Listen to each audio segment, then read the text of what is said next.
അനുഗ്രഹത്തിലേക്ക് വീണ്ടും സ്വാഗതം. പ്രിയപ്പെട്ടവരെ, ഇന്നലെ കേട്ട സന്ദേശത്തിൻ്റെ തുടർന്നുള്ള ഭാഗമാണ് നമ്മൾ കേൾക്കാൻ പോകുന്നത്. ഇന്നലെ കേട്ട സന്ദേശം ഇന്നും നമ്മൾ കേൾക്കുന്നത് കഴിഞ്ഞ കോതമംഗലം കേസ് ബ്രേക്കിംഗ് സെഷനിൽ അതിൻ്റെ 7-ാം ദിവസം കർത്താവിൻ്റെ ദാസൻ തങ്കു ബ്രദർ പറഞ്ഞ അനുഗ്രഹിക്കപ്പെട്ട സന്ദേശത്തിൻ്റെ 2-ാം ഭാഗമാണ് നമ്മൾ കേൾക്കാൻ പോകുന്നത്. അത് കേൾക്കുമ്പോൾ ഇന്നലെ ഒരുപാട് പേരെ കർത്താവ് സൗഖ്യമാക്കി. ഇന്നലെ ഈ സന്ദേശം കേട്ട് ഒരുപാട് പേർക്ക് ജീവിത രൂപാന്തരം സംഭവിച്ചു. ഒരുപാട് അത്ഭുത സാക്ഷ്യങ്ങൾ അവരനുഭവിച്ചു. അതിൻ്റെ സാക്ഷ്യങ്ങളൊക്കെ വിളിച്ചു പറഞ്ഞത് ഓർത്ത് ഞാൻ കർത്താവിന് നന്ദി പറയുകയാണ്. ഇന്നും പ്രതീക്ഷയോടെ ആയിരിക്കണം, കാരണം ഇന്നും കർത്താവ് വലിയ കാര്യങ്ങൾ ചെയ്യും. അപ്പോൾ തന്നെ ഇന്ന് കേൾക്കാൻ പോകുന്ന സന്ദേശം അനുഗ്രഹത്താൽ നാം അനുഗ്രഹിക്കപ്പെടും, വർധനവിനാൽ നാം വർദ്ധിക്കപ്പെടുമെന്ന് ദൈവത്തിൻ്റെ വാഗ്ദത്തമാണ്. അബ്രഹാമിന് അത് കൊടുത്തെങ്കിൽ അബ്രഹാം യേശുക്രിസ്തുവിൽ മുഖാന്തരം നമുക്കും ആ അനുഗ്രഹം വരിക നമ്മുടെ മേൽ. അബ്രഹാമിൻ്റെ മേൽ പകരപ്പെട്ട അതേ അനുഗ്രഹം യേശുക്രിസ്തു മുഖാന്തരം നമ്മുടെ മേൽ പകരപ്പെടുന്നു എന്നാണ് അത് വചനം പറയുന്നത്. അപ്പോൾ നമ്മളിന്ന് പ്രാർത്ഥിക്കുമ്പോൾ, നമ്മൾ ഈ സന്ദേശം കേൾക്കുമ്പോൾ ആ അനുഗ്രഹം നമ്മൾ അറിയുമ്പോഴാണ് നമ്മുടെ മേൽ വരുന്നത്. അതുകൊണ്ടാണ് ഈ വചനം നിങ്ങളെ അറിയിക്കുന്നത്. ആ വചനം കേട്ട് അതിനനുസരിച്ച് ആ അനുഗ്രഹം അത് എനിക്കും അവകാശപ്പെട്ടതാണല്ലോ എന്നുള്ളൊരു ബോധ്യത്തോടെ ജീവിക്കുമ്പോൾ ആ അനുഗ്രഹം നമ്മുടെ മേൽ വരും. പ്രിയപ്പെട്ടവരെ, കർത്താവ് നമ്മെ എല്ലാവരെയും അനുഗ്രഹിപ്പാൻ ആഗ്രഹിക്കുന്ന ഒരു നല്ല കർത്താവാണ്. അതുകൊണ്ട് ഇന്ന് ഈ സന്ദേശം പ്രാർത്ഥനയോടെ വേണം കേൾക്കാൻ. കർത്താവ് എൻ്റെ ജീവിതത്തിൽ വലിയ നന്മ ചെയ്യും, വലിയ അനുഗ്രഹങ്ങൾ എൻ്റെ മേൽ പകരും എന്നുള്ള പ്രതീക്ഷയോടെ, പ്രത്യാശയോടെ നമുക്ക് ഈ സന്ദേശം കേൾക്കാം. കർത്താവ് നിങ്ങളെ ധാരാളമായിട്ട് അനുഗ്രഹിക്കും.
Baruch haba, Baruch haba, Baruch haba, Ruach Elohim. Baruch haba, Baruch haba, Ruach Elohim. Yeshua Baruch haba, Baruch haba, Ruach Elohim. ദൈവവചനം പറയാം, പരിശുദ്ധാത്മാവിൽ നടത്തപ്പെടുന്നവൻ ബിക്കം സൺസ് ഓഫ് ഗോഡ് എന്ന് പറഞ്ഞാൽ, റോനക്ക് ഇങ്ങനെ വളർന്നു വന്നുകൊണ്ടിരിക്കുമ്പോൾ റോനക്കിന്റെ ചിരി കാണുമ്പോൾ തങ്കുബ്രദറിന്റെ മകനാണോ? ഇനി ടാഗ് വേണ്ട, കണ്ടാലറിയാം ഇത് തങ്കുബ്രദറിന്റെ മകനാണ്. എന്ത് വന്നാലും ഇവൻ ചിരിച്ചുകൊണ്ടിരിക്കുക. നിന്നിൽ എന്താ ഒരു വ്യത്യാസം? അപ്പം പറയാം, എന്റെ രക്ഷകൻ യേശുവ. അതാ പരിശുദ്ധാത്മാവിൽ നടത്തുന്നവർ, they are sons of God. ശുഭമേറിയത്.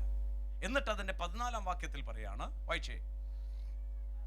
ഞാൻ നിന്നെ അനുഗ്രഹിക്കുകയും നിന്നെ വർദ്ധിപ്പിക്കുകയും ചെയ്യുമെന്ന് അരുളി ചെയ്തു. നോറക്കെ പറഞ്ഞ, അനുഗ്രഹത്താൽ അനുഗ്രഹിക്കും, വർദ്ധനവനാൽ വർദ്ധിപ്പിക്കും. ഈ വാക്ക് അബ്രഹാമിന് കിട്ടിയതാ. അതെവിടെയാ കിട്ടിയെന്ന് നമ്മളൊന്ന് വായിക്കാൻ പോവാ. എങ്ങനെയാ കിട്ടിയെന്ന് അങ്ങോട്ട് നോക്കാൻ പോവാ. ഉൽപ്പത്തി പുസ്തകം 22-ാം അധ്യായം. അബ്രഹാം തീരുമാനിച്ചു, ദൈവം ഒരു കാര്യം പറഞ്ഞാൽ അത് ഞാൻ ചെയ്യും. റോമർക്ക് എഴുതിയ ലേഖനത്തിൽ 4-ാം അധ്യായം ഇങ്ങനെയാ പറയുന്നത്, അവൻ ആശയ്ക്ക് വിപരീതമായി ആശിച്ചു. എന്താ? അവൻ ഇല്ലാത്തതിനെ ഉള്ളതുപോലെ വിളിക്കുന്നവനും മരിച്ചവരെ ഉയർപ്പിക്കുന്നുമെന്ന് അവനറിയാം. കർത്താവിനറിയാം, ഈ മകനെ ദാനം തന്നവൻ യാഗം കഴിപ്പിച്ചാൽ, യാഗം കഴിക്കാൻ പോവുകയാണെങ്കിൽ അവനെ ഉയർപ്പിക്കാനും അറിയാം, അല്ല ഇതിന് പകരം തരാനും അറിയാം. But I will decide to go after Jesus. നോക്ക്, യാഗം കഴിപ്പിക്കാനാ പറഞ്ഞ. ഹൃദയം കൊണ്ട് അബ്രഹാം അത് യാഗം കഴിച്ചു, ഇസാക്കിനെ. എന്നിട്ട് അവര് അവിടെ ചെന്ന ശേഷം ഹല്ലേലൂയ യാഗം 12-ാം വാക്യം 11 വാക്യം അവിടെ യാഗം പീഠത്തിലേക്ക് നിൽക്കുക. വായിച്ചു. ഉടനെ യഹോവയുടെ ദൂതൻ ആകാശത്തു നിന്ന് അബ്രഹാമേ അബ്രഹാമേ എന്ന് വിളിച്ചു. ഞാൻ ഇതാ എന്ന് അവൻ പറഞ്ഞു. ബാലന്റെ മേൽ കൈവെക്കരുത്, ബാലന്റെ മേൽ കൈവെക്കരുത്, അവനോടൊന്നും ചെയ്യരുത്. നിന്റെ ഏകജാതനായ മകനെ തരുവാൻ നീ മടിക്കായിക കൊണ്ട്. പറഞ്ഞാട്ടെ, ദൈവത്തിന് വേണ്ടി, കർത്താവിന് വേണ്ടി എന്ത് കൊടുക്കാനും മടിക്കാത്തവൻ, പറഞ്ഞാട്ടെ മടിക്കാത്തവൻ, അവർക്ക് ഈ അനുഗ്രഹം. പക്ഷെ ഞാനൊരു കാര്യം പറയാം, കർത്താവ് നമ്മുടെ എടുത്ത് കഷ്ടപ്പെടുത്തുന്നവനല്ല, എടുക്കുന്നവനല്ല. ഹല്ലേലൂയ. നമ്മുടെ ലോകം ഇതിനകത്ത് നിന്ന് മാറി കർത്താവിന്റെ കൂടെ നടക്കാൻ തുടങ്ങിയാൽ, അവിടെ താഴെ നിങ്ങൾ വായിക്കുമ്പോൾ വായിച്ചു, ബാലന്റെ മേൽ കൈവെക്കരുത്, അവനോടൊന്നും ചെയ്യരുത്. നിന്റെ ഏകജാതനായ മകനെ തരുവാൻ നീ മടിക്കായിക കൊണ്ട് നീ ദൈവത്തെ ഭയപ്പെടുന്നു എന്ന് ഞാൻ ഇപ്പോൾ അറിയുന്നു. ദൈവത്തെ ഭയപ്പെടുന്നു, ഉറക്കെ പറഞ്ഞാട്ടെ, നീ ദൈവത്തെ ഭയപ്പെടുന്നു എന്ന് ഞാൻ അറിയുന്നു. 16-ാം വാക്യം, നീ കാര്യം ചെയ്തു, നിന്റെ ഏകജാതനായ മകനെ തരുവാൻ മടിക്കായിക കൊണ്ട് ഞാൻ നിന്നെ ഐശ്വര്യമായി അനുഗ്രഹിക്കും. നീ അനുഗ്രഹിക്കും. നിന്റെ സന്തതിയെ ആകാശത്തിലെ നക്ഷത്രങ്ങൾ പോലെയും കടൽക്കരയിലെ മണൽ പോലെയും അത്യന്തം വർദ്ധിപ്പിക്കും. ഹല്ലേലൂയ. ആ വാക്ക്, അതേ വാക്കാണ് എബ്രായർക്ക് എഴുതിയ ലേഖനത്തിൽ രക്ഷയുടെ കുറിച്ച് എഴുതിയിരിക്കുന്നത്. എന്തുകൊണ്ട്? ഒരാൾ രക്ഷിക്കപ്പെടുക എന്ന് പറയുമ്പോൾ ലോകം, ബന്ധം, സ്വന്തം എല്ലാം ബൈ ബൈ. ആർക്കു വേണ്ടി? യേശു എനിക്ക് വേണ്ടി മരിച്ചുവെങ്കിൽ, അതാ റോമർക്ക് വേണ്ടി, അവൻ എനിക്ക് വേണ്ടി മരിച്ചതിനാൽ ഞാൻ അവന് വേണ്ടി ജീവിക്കാൻ തയ്യാറാകുക. രക്ഷിക്കപ്പെടുക എന്ന് പറയുന്നത് ഒരു തീരുമാനമാ, ഒരു കർമ്മമല്ല. കർത്താവിന്റെ സ്നേഹം കണ്ടിറങ്ങിയ തീരുമാനമാ. എന്താ തീരുമാനം? ലോകവും ലോകത്തിലുള്ളതിനെ ബൈ ബൈ, ഇന്നു മുതൽ ഞാൻ യേശുവിന്റെ വകയാ. അവിടെയാ പറയുന്നത്, നീ ഒന്നും നിനക്ക് വേണ്ടി പിടിച്ചു വെക്കാതെ, ഉപേക്ഷിക്കേണ്ടതെല്ലാം ഉപേക്ഷിച്ചത് കൊണ്ട്.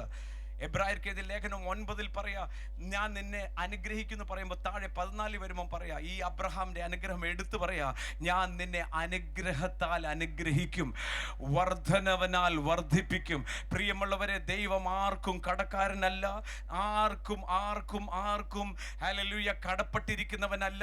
ഞാൻ കർത്താവിന് വേണ്ടി ഇത് ചെയ്തു എന്ന് പറഞ്ഞാൽ ഈ ലോകത്തിൽ വെച്ച് തന്നെ ദൈവം നിന്നെ അനുഗ്രഹിച്ച് അനുഗ്രഹിച്ച് അനുഗ്രഹിച്ച് കർത്താവ് നിന്റെ വായ അടയ്ക്കുന്ന കർത്താവ്. ചേർന്ന് കർത്താവിനെ സ്തോത്രം ചെയ്താട്ടെ, ശബ്ദമുയർത്തി കർത്താവിനെ സ്തുതിച്ചാട്ടെ. പക്ഷെ കർത്താവിന്റെ ആവശ്യം എന്താന്ന് ചോദിച്ചാൽ, അവനെ പ്രതിബിംബിക്കുന്ന കണ്ണാടികളായി മാറണം. എഫെസ്യർക്ക് എഴുതിയ ലേഖനം 1-ാം അധ്യായം 3 പ്രാവശ്യം പറയുക, അവന്റെ മഹത്വത്തിന്റെ പുകഴ്ചയ്ക്കായി നമ്മളെ നിർത്തിയിരിക്കുന്നു. നിങ്ങളിലും എന്നിലും ദൈവ മഹത്വം കണ്ട്, ദൈവത്തിന്റെ തേജസ് കണ്ട് ലോകം ദൈവത്തെ മഹത്വപ്പെടുത്തണം. നമ്മളെ ദൈവം വിളിച്ചിരിക്കുന്ന സ്നാനപ്പെട്ടു എന്ന് പറയുമ്പോൾ ദൈവഭയം കൂടെ പോകാനല്ല, കൂടുതൽ അധികം അടുത്തു പിതാവിനോട്. സ്നേഹത്തിലും വിശുദ്ധിയിലും നിഷ്കളങ്കരായി കർത്താവിന്റെ സന്നിധിയിൽ നിൽക്കാനാ നമ്മളെ ആക്കിയിരിക്കുന്നത്. നമ്മുടെ സ്വന്തം ശ്രമം കൊണ്ട് അത് നടക്കത്തില്ല. പരിശുദ്ധാത്മാവ് കൂടെ ഉണ്ടെങ്കിൽ അസാധ്യമായത് ഒന്നുമില്ല ദാനം. ഇന്ന് പകൽ എത്ര പേര് പറയും, കർത്താവേ എന്നെ ഒന്ന് നടത്തണം. കടബാധ്യത ഉള്ളവരോട് ഞാൻ പറയാം, ഗ്യാരണ്ടിയാ ഞാൻ പറയുന്നത്, കർത്താവിൽ ഒന്ന് നടന്നു നോക്ക്. എങ്ങനെ പോയെന്ന് നിങ്ങൾ പോലും അറിയത്തില്ല. കാര്യം എൻ്റെ സാക്ഷ്യം അതാ. ഞാൻ ഓർക്കുക, അബ്രഹാം ആ മകനെ പോയി കൊണ്ടുപോകുമ്പോൾ തൻ്റെ മനസ്സിലൂടെ എന്തൊക്കെ ചിന്തയായിരിക്കും പോകുന്നത്. ആ സ്വന്തം മകൻ വിറക് ചുമന്നുകൊണ്ട് പോകുക, അത് ക്രിസ്തുവിന്റെ നിഴലായിരുന്നു. ക്രിസ്തു സ്വന്തം യാഗം ആകുന്ന ക്രിസ്തു ആ ക്രൂശിനെ എടുത്തുകൊണ്ട് പോയതിന്റെ നിഴലായിരുന്നു. ആ മകൻ 3 ദിവസം ഒറ്റയടിക്ക് പോയി യാഗമല്ല, 3 ദിവസം മകൻ അപ്പനോട് ചോദിക്കുക, വിറകുണ്ട്, ബാക്കി തീ എല്ലാം റെഡിയാ, യാഗവസ്തു എന്ത് ചെയ്യപ്പ? അബ്രഹാം പിതാവ്, അപ്പനാന്ന് ഓർത്തേ. അവന്റെ അകത്തെ വികാരങ്ങൾ എന്തൊക്കെയായിരിക്കും. പക്ഷേ അവനൊരു വിശ്വാസമുണ്ടായിരുന്നു, ഈ പറഞ്ഞവൻ ദൈവമാ, ഞാൻ ദൈവത്തിന് വേണ്ടിയായി സ്റ്റെപ്പ് എടുത്ത് വെച്ചേ, എങ്കിൽ എന്നെ ദൈവം ഒരിക്കലും കൈവിടുത്തില്ല. അവൻ മരിച്ചതിനെ എഴുന്നേൽപ്പിക്കുന്നവനും ഇല്ലാത്തതിനെ ഉള്ളതുപോലെ വിളിപ്പിക്കുന്നവനുമാണ്. പ്രിയമുള്ളവരെ, ഞാൻ സ്നാനപ്പെട്ടവരോട് പറയുന്നേ, ഏതായാലും സ്റ്റെപ്പ് എടുത്ത് വെച്ചില്ലേ, അങ്ങനെയാണ് നന്നായിട്ടൊന്ന് വെക്കാം. ഹെവൻലി ഫീസ്റ്റിനെ ദൈവം അടുത്തൊരു ലെവലിലോട്ട് എഴുന്നേൽപ്പിക്കുക. ഇത്ര നാളും നമ്മൾ ലോകത്തിൽ കഴിഞ്ഞില്ലേ, ഇനി അവിടെ നിന്ന് എഴുന്നേറ്റേ ക്രിസ്തുവിന്റെ പ്രതിബിംബിക്കുന്ന കണ്ണാടികളായി. കോതമംഗലത്ത് സഭയിലുള്ളവർ കോതമംഗലത്ത് നടക്കുമ്പോൾ റോഡിൽ കിടക്കുന്ന തളർന്നവൻ നിന്റെ നിഴലടിക്കുമ്പോൾ ചാടി എഴുന്നേൽക്കണം. Let us be hungry for God's maximum. Let Bible be the standard of our life. ദൈവവചനമാകട്ടെ നമ്മുടെ ജീവിതത്തിന്റെ സ്റ്റാൻഡേർഡ്. ചെറിയ കാര്യങ്ങൾക്ക് കരഞ്ഞും പിരിഞ്ഞും നടക്കാനായിട്ടല്ല, കർത്താവിന്റെ സന്നിധിയിൽ ഇരിക്കണം. ഉപവസിക്കേണ്ടവർ ഉപവസിക്കണം, കാര്യം നടക്കാനല്ല. ദൈവ മഹത്വത്തിൽ വിശപ്പ് മാറിപ്പോകും. പുതിയ ഒരു അധ്യായം നമ്മൾ ഉണർവന്റെ ഇടയ്ക്കാ നിൽക്കുന്നേ. എത്ര പേര് ഇന്ന് വലിയ ആകാംക്ഷയോടെ നിൽക്കുന്നത്, കർത്താവേ ഇന്ന് ഞാൻ വന്നതുപോലെയല്ല വരാൻ പോകുന്നേ. ഇന്ന് ഞായറാഴ്ച സഭായോഗമല്ല എൻ്റെ നോട്ടം. എല്ലാ പ്രഭാതം മുതൽ ഞാൻ ഇറങ്ങുന്നത് പുതിയൊരു ഉന്മേഷത്തോടെയാണ്. യേശു ഉള്ളെടുത്ത കപ്പർനഹൂം പട്ടണം മുഴുവൻ വന്നതുപോലെ ഇനിയും 1 2 ആത്മാവായിട്ടല്ല നമ്മൾ നേടാൻ പോകുന്നത്. നിങ്ങൾ സ്നാനപ്പെടുത്തി മടുക്കും. അതുപോലെ ആത്മാക്കളെ കർത്താവ് അയക്കാൻ പോകുക. പരിശുദ്ധാത്മാവുള്ളടുത്ത് പരസ്പരം അവൾ കീഴ്പ്പെടും. എനിക്ക് ആരോടെങ്കിലും ക്ഷമ പറയാനായിട്ട് ഒരു മടിയും കാണത്തില്ല. കാര്യം എന്താ? ഞാൻ ക്രൂശിക്കപ്പെടും. അങ്ങനെയാ ശരീരത്തെ ക്രൂശിക്കപ്പെടുന്നത്. താഴുമ്പോൾ നിങ്ങളും ഞാനും ദൈവ മഹത്വത്തിന്റെ ഡിസ്പെൻസിങ് മെഷീനാണ്. നമ്മളെ തൊട്ടാൽ വെളി വരേണ്ടത് മഹത്വമാ. എല്ലാവരും ആ വേദഭാഗം ഒന്ന് വായിച്ചേ, അവിടെ കൈവച്ചൊന്ന് പ്രാർത്ഥിച്ചേ. 2 കൊരിന്ത്യർ 3-ാം വാക്യം വായിച്ചേ. എന്നാൽ മൂടുപടം നീങ്ങിയ മുഖത്ത്, ഇത് മൂടുപടം മൂടി വെക്കുന്നതല്ല, എല്ലാവർക്കും കാണാവുന്ന നിലയില്ല. മൂടുപടം നീങ്ങിയ മുഖത്ത് കർത്താവിന്റെ തേജസ്സിനെ കണ്ണാടി പോലെ പ്രതിബിംബിക്കുന്നവരായി. കർത്താവിന്റെ തേജസ്സിനെ കണ്ണാടി പോലെ എന്ന് പറഞ്ഞാൽ അതുപോലെ പ്രതിബിംബിക്കുന്നവരായി. അതുപോലെ തന്നെ സ്വർഗത്തിൽ പിതാവിന്റെ വലത്ത് ഭാഗത്ത് ഏത് മഹത്വത്തോടെയാണോ യേശു ഇരിക്കുന്നത്, അതുപോലെ തന്നെ ആയിരിക്കണം നമ്മുടെ മുഖം. അല്ലെ? കണ്ണാടിയുടെ മുമ്പിൽ ഞാൻ ചെന്ന് ഇന്ന് രാവിലെ നിന്നതാ. ഞാൻ ആയിരിക്കുന്നത് പോലെ ആ കണ്ണാടി കാണിക്കുന്നില്ലായിരുന്നേ അതിന്റെ മുമ്പിൽ പോയി ഞാൻ നിൽക്കത്തില്ല. Like he is seated before the Father. അതേ തേജസ്സിന്റെ കണ്ണാടികളാ ഞാൻ. എന്നിട്ട് പറയാ, വായിച്ചേ.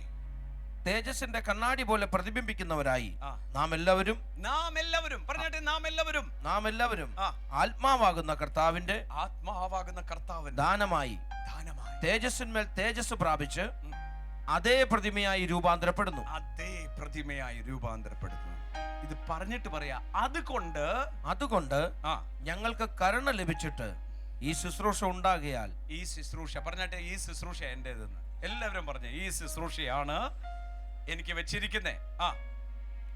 ഈ ശുശ്രൂഷ ഉണ്ടാകിയാൽ ഞങ്ങൾ അധൈര്യപ്പെടാതെ ലജ്ജാകരമായ രഹസ്യങ്ങളെ ത്യജിച്ച് സ്വഭാവങ്ങളെ ത്യജിച്ച് ഉപായം പ്രയോഗിക്കാതെയും ദൈവവചനത്തിൽ കൂട്ടുചേർക്കാതെയും സത്യം വെളിപ്പെടുത്തുന്നതിനാൽ ദൈവസന്നിധിയിൽ സകല മനുഷ്യരുടെയും മനസ്സാക്ഷിക്ക് ഞങ്ങളെ തന്നെ ബോധ്യമാക്കുന്നു. ഈ ശുശ്രൂഷയാണ് നമ്മുടെ.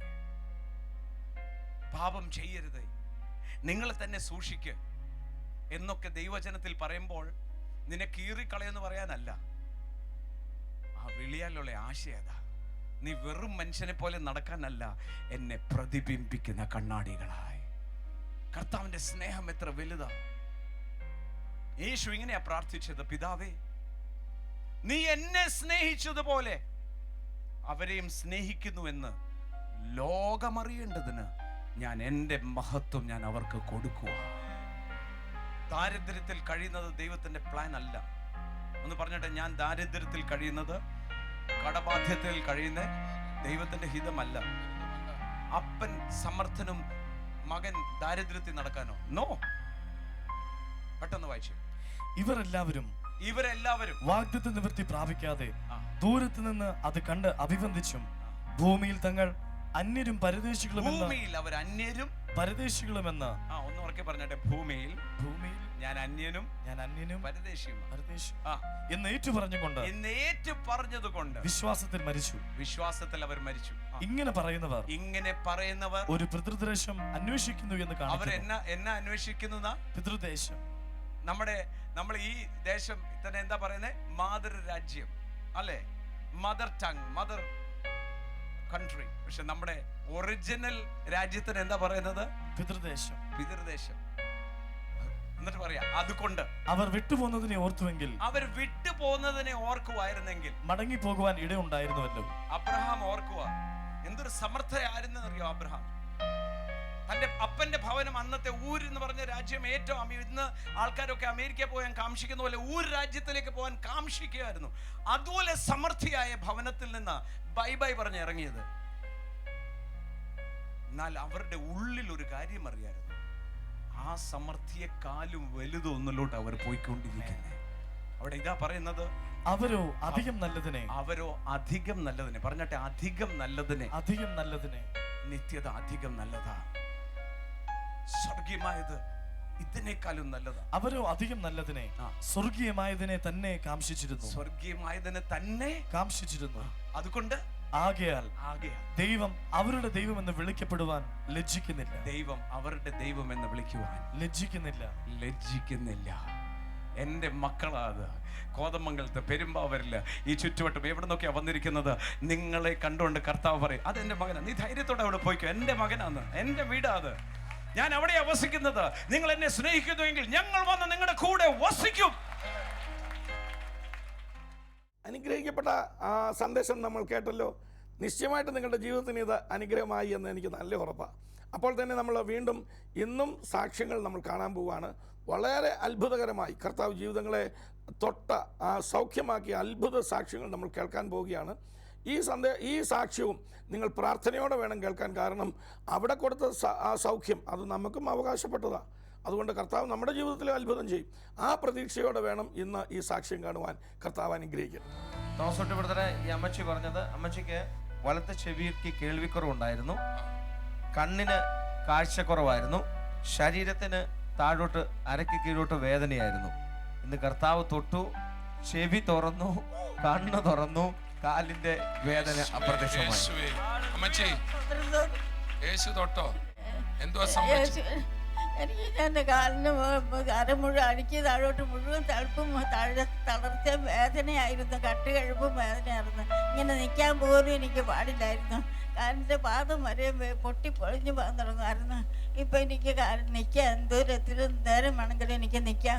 പിന്നെ എൻ്റെ ചെവി കേൾക്കില്ലായിരുന്നു. ഇവിടുന്ന് പറയുന്നൊന്നും എനിക്ക് കേൾക്കാൻ പാടില്ലായിരുന്നു. ഞാൻ പ്രാർത്ഥിച്ചു, കർത്താവേ അവർ പറയുന്നത് എനിക്ക് തിരിച്ചു തന്നെ എന്ന് പറഞ്ഞ് ഞാൻ പ്രാർത്ഥിച്ചു. കണ്ണിന് അറിയാൻ പാടില്ലായിരുന്നു. ബൈബിള് വായിച്ചോണ്ടിരിക്കുന്ന ഞാൻ ലൈറ്റ് ഇതിൽ വെച്ച് കാണിച്ച ഞാൻ ബൈബിള് വായിച്ചോണ്ടിരുന്ന. ഇപ്പൊ ഞാൻ 2-3 അക്ഷരം വായിച്ചു.